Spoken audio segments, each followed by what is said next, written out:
tradičně samozřejmě jsme se sešli v táboře a proto, aby jsme oslavili táborská setkání a jejím hlavním průvodcem je nám, všem dobře známý, všude vystavovaný Jan Žižka. Takže i on, samozřejmě jemu patří teď váš potlesk, přivítejte bratra Žižku. Kdo z vás trénoval včera na náměstí, může vítat i oblíbený hrr. Ano, je to on, přichází, aby vás pozdravil, abyste viděli, že je pořád po celé tento slavný víkend mezi námi, mezi vámi, aby zahájil náš turnaj, tradiční turnaj dělení švarcberských růží. Takže, bratře Žižko, můžeme pokládat tento turnaj za zahájený. Turnaj nech započne! Bravo, díky!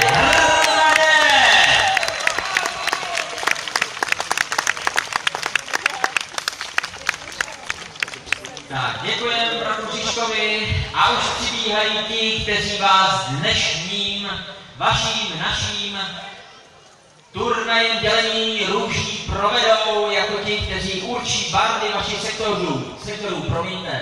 Bílí už jsou určeni, jsou tu bílí? Bílí bývají velmi silní. Tak tedy, slyšte.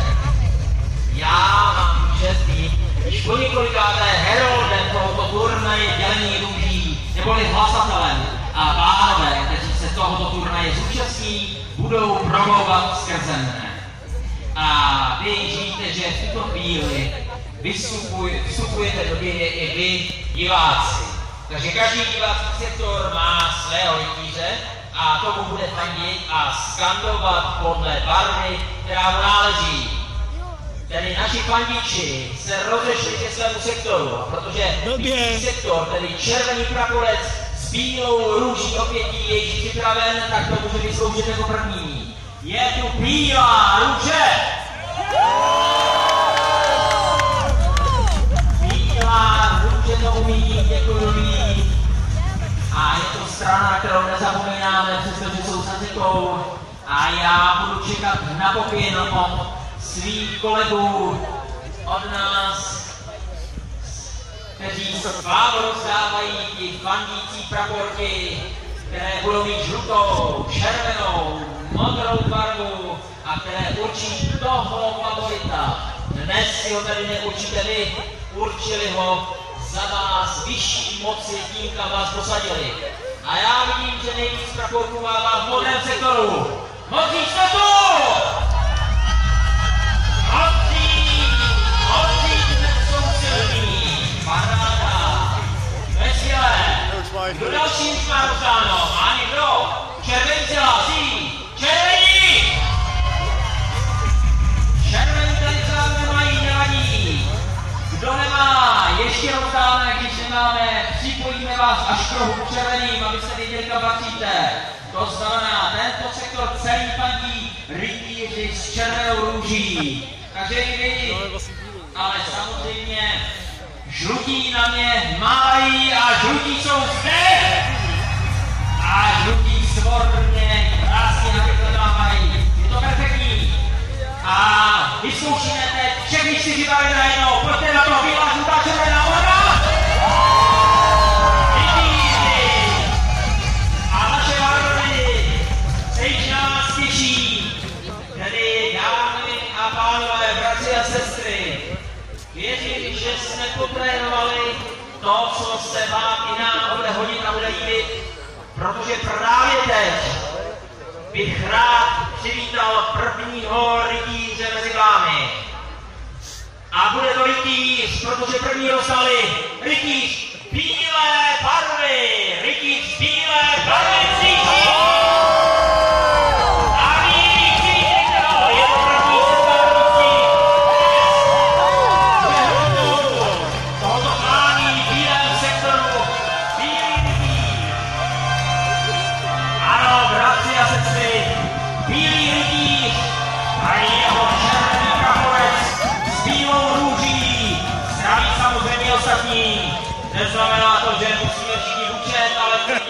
velice natrénováno a většinou děkujeme. A jako druhý, kdo chce vidět druhýho rytíře? Tak bylo nerozhodně, pojďme, kdo chce vidět? A červený rytíř! Bratři a sestry, já jsem slyšel červenou nejsilněji. Rytíř s červenou růží!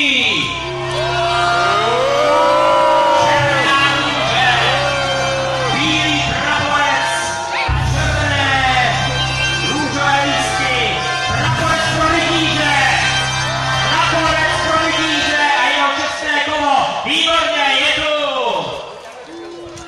My všichni nesmíme tohoto rytíře zápolit za červenou růži. Bravo, ano, to je on, váš šampion dnešního dne. To byli dva. Kdo bude třetí, bratři a sestry? Je to nerozhodně rozhodně žlutá barva! Žlutá barva příští! Bratři a sestry, nabíjeme povolni, zdraví, svůj sektor diváků. Nádherný kůň, steklý rytíř, je to on. On vás provede dnešním turnajem se žlutou růží v erbu. Jo, ano, tak to není rádi. Tušíme být silného protivníka. Ano, odevzdává praporec ke svému týmu, protože vy jste půlkou jeho týmu. Ano, a odjíždí do zámezí pustit sem mezi nás koho? Kterou barvu? Modrá, zácná růže, jedinečná, přijede pozdravit své diváky. Modrý rytíř. Modrá růže, praporec pro rytíře. Praporec pro rytíře a pro jeho úsek diváků. Je to nádherný černý kůň, podívejte na něj. I on se připravil na dnešní klání. On zdraví diváky i ostatních svých prací, ale modří a jeho rod ho zdraví samozřejmě nejvíc. Děkujeme modrému rytíři, že i on přijel mezi nás, že on se zúčastní dnešního klání. A cítí se asi silný na plecích. Tak to má být. Bratři a sestry, cože to je ono dělení růží. Zakladatel rodu pánů z Růže, pan Vítek z Prčice, udělil před dávnými lety svým synům znaky, neboli erby bílé, červené, modré a žluté růže. A tento pradávný rituál si dnes, tak jako každým rokem zatím, už tradičně připomeneme. Takže myslím, že nám nebráníš nic zahájit turnaj, ale co by to bylo za turnaj dělení růží, kdybychom ho rozhodovali jenom my. Samozřejmě mezi námi budeme velmi rádi muset přivítat porodce, který nám pomůže s tím vyhodnotit toho nejlepšího z nich, vyhodnotit toho, který v klání rytířských dovedností toho dokázal nejvíc. Je to nositel růže černé, pan Dietrich z Dietrichštejna. Přivítejte pana Dietricha, nositel černé růže. Vidíte, panuje černé, který kříží jakožto garant a vyslanec, aby on určil toho, kdo zvítězí. Pan Dietrich z Dietrichštejna se také tradičně účastní, aby synové Vítka z Prčice měli někoho, kdo zhodnotí jejich klání a přidá mu tak na vážnosti. Pan Dietrich z Dietrichštejna. Výborně. Pro pana Dietricha jsme připravili trůn zde neprostřed. Pane Dietrichu, vítej nám. Vítej červenýho, pozdraví, modří věřím.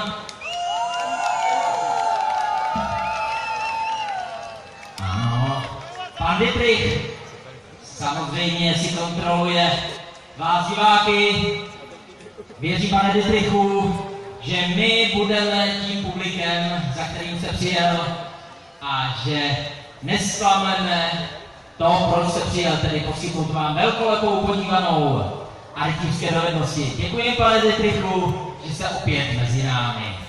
Takže diváci, vy jste připraveni? Já myslím, že ano. Je to skvělé, letos vám to opravdu jde. A já myslím, že je čas začít s tím, co nás čeká, protože je to hodně, je to 5 disciplín, 5 rytířských disciplín, které všichni diváci prosili jsme, abyste respektovali tu bariéru. Proč se teď potloukáte? Trhané. Máte být za plentou, a ne?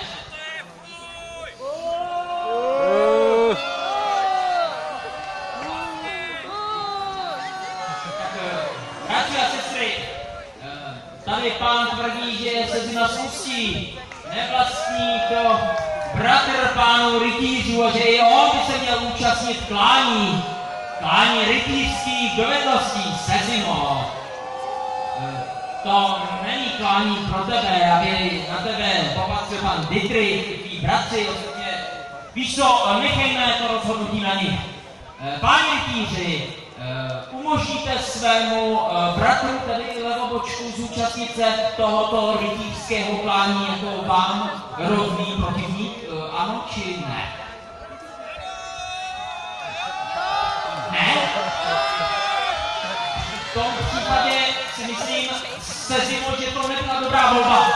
Zřejmě jste si to měli doma říkat dřív, než jsi přišel, protože to vypadá, že bratři tě nevidí rádi. Sezimo, bylo ti toho třeba. Bratři zřejmě, otušil jsem jich bratři, zřejmě ho nechtějí mezi sebou.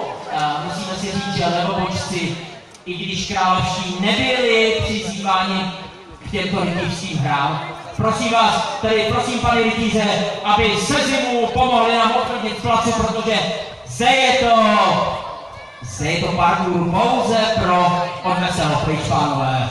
Vyžejte ho ven z placu, tento prostor patří skutečným rytířům, kteří mají komoně, nepřišli opěšalí, mají růži, Sezimo, tobě žádná růže nenáleží. Stáhni se někam bokem a doufej, že tvůj otec na tebe bude myslet ze své závěti jinak než jakousi růží. Tak konečně se můžeme vrhnout na to, co nás skutečně zajímá. Inu, rodinné vztahy bývají komplikované a musíme to respektovat. Pánové si to vyřídili tady a protože rytíři vidíte, že i to patří k jejich povinnostem doma si udržet pořádek. Ale my už budeme mířit k našim disciplínám. Je jich 5 rytířských dovedností. A jako první disciplína bude hod oštěpem do terče. Hod oštěpem do terče. A terč se nám nese. Samozřejmě vidíte, že náš terč je velká růže, kterou vidíte všude okolo. Oštěp, který jezdec, který pojede co nejrychleji s koněm okolo, hodí, počítá se samozřejmě zásah do své barvy a také blízkost středu růže. Tak pánové, rytíři, který z vás vyrazí jako první?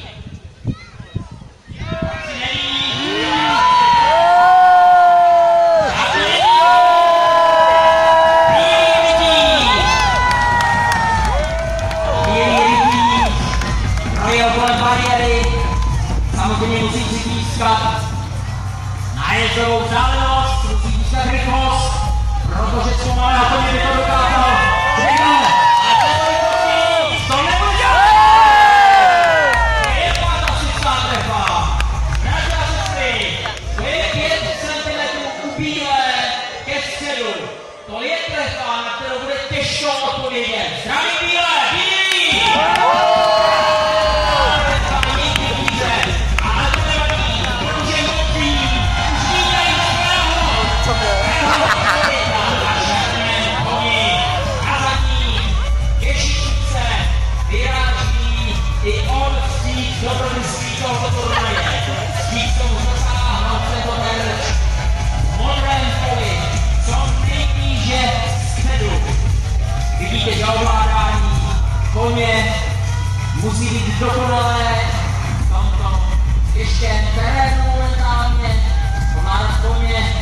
aby najel perfektní rychlosti, aby najel tak, jak si potřebuje, ovládá pouze jednoduchovaný váhou a už se ženete. Najíždí, hlavně asistuje. Parádní interpretace Terčíka, ale určitě otočme terč na modré, jak vidí. Otočme terč na modré, protože abyste i vy uvěřili. Je to mezi modrou a červenou. Je to krásná trefa. Líbí se vám? Pamatujte si to místo. Je to těsně ke středu. Ale nevadí, byla to perfektní trefa, samozřejmě. Ní čeká jeho umístění. A kdo bude další? Kdo chce vidět svého rytíře? A vy jste viděli, protože červený se radují. Červený rytíř. Rytíř se zdraví protivníkovi soupeřovi. A tento rytíř to má velmi rychle. Velmi nádherné, ale ta tečka chyběla. Neváhejte, vůbec neslzte červení, vůbec neváhejte podpořit svého rytíře, protože máte ještě 4 další disciplíny. Tak mu poděkujte, byla to velká snaha. Červený rytíř má svou podporu, ale to není nic proti žlutým. Sejma rytíř na bílém komoni. I on vás zdraví u bariéry. Vyhlíží terč. Zavede koně. Vidíte nádherné zvíře, těšící se na této turnaji a žluta zatahuje. Jako z gumy. Byla to krásná trefa.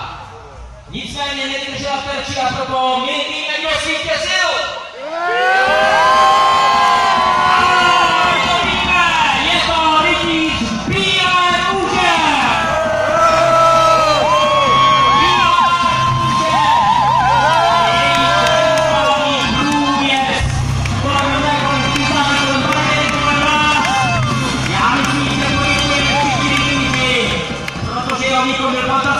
A tady je fair play, i červení, i modří můžou pozdravit rytíře. Nechce se vám do toho dobrá. Další disciplíně, protože on je vítězem té první. Tak to byla krásná disciplína, trefení terče, ale ne jaké, bylo to o barvách, bylo to o vzdálenostech a samozřejmě všechny tyto veličiny budou hrát i v dalších disciplínách velkou roli. A například v druhé disciplíně, které nás čeká, která je taková královská, úplně mezi rytíři, je to trenažér těch turnajových střetů, těch tvrdých, těch plných. A je to tato Quintana. Je to rytíř, který sedí za mnou, vyzbrojen pouze štítem, přilbití. A jak vidíte, taky vyvážen koulí vzadu, aby jsme mohli všichni odpočítávat ty otáčky, který mu uštěcí váš rytíř vaší barvy. A protože bílý vyhrál, až bude ten čas, bude bílý, ten bílý rytíř má 9. Je připraven tam s Quintanou. A my všichni se pustíme do odpočítávání. Bílí budou koukat, ostatní budou brzdit, protože bílý vyhrál útok. 1, 2, 3, 4, 5, 6, 7, Matazílek, neslyší nás? 8, koukejte! 9, a půl, a pojďte, lidi! Máme 10, 10,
Dáme 5,5 otáčky, červený, 5,5, nebylo to 6, nebylo to 6.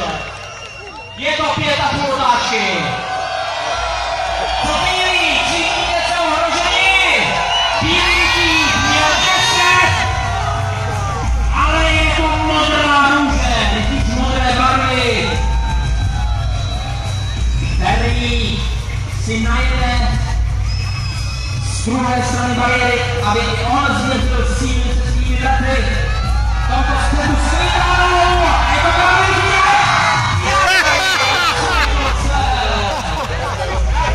je to tak. I takový zkušený rytíř může podlehnout k tomu, že podmínky jsou opravdu těžké a že on a jeho terč se nepotkají v tom samém čase a v tom samém bodě. A kteří modří, vy máte šanci příští hru, protože bohužel vám nemůžeme započítat ani jednu otáčku. Na to bílí a červení mají svá hlediska v ohni, ale žlutí ještě mohou doufat. Mohou doufat, že rytíř žluté barvy vyvine takovou sílu a máme svého koně tak dobře, že překoná 10 otáček.